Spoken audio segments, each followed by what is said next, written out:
اور دوسرا یہ تھا کہ مرزا صاحب نے حضرت مسیح موعود علیہ السلام کے بارے میں کہ انہوں نے اپنی کتابوں میں سور اور کتے وغیرہ کے الفاظ استعمال کیے ہیں، اور گزشتہ انبیاء کی کسی حدیث وغیرہ میں ایسا نہیں ملتا ہے، مولویوں کو متعلق ہے، رسول اللہ علیہ وسلم کے الفاظ ہیں، وہ حدیث کا حوالہ ان کو دے دیں۔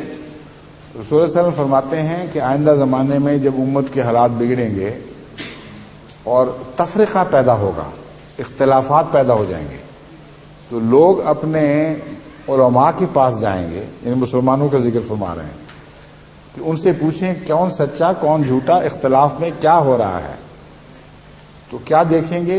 علماء نہیں بلکہ سور اور بندر بیٹھے ہوئے ہیں۔ یہ کس کے الفاظ ہیں؟ حضرت محمد رسول اللہ صلی اللہ علیہ وسلم کے۔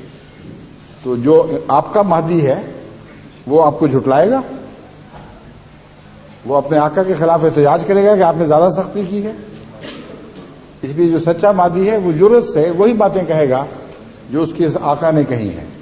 تو حضرت مسیح موعود علیہ السلام نے کوئی نئی بات نہیں کہی، بلکہ رسول اللہ علیہ وسلم کی غلامی میں، آپ کی پیروی میں یہ باتیں کہی ہیں۔ جب تک یہ حدیث قائم ہے اس وقت مسیح موعود پہ اعتراض نہیں کر سکتے۔ ٹھیک ہے؟ السلام علیکم۔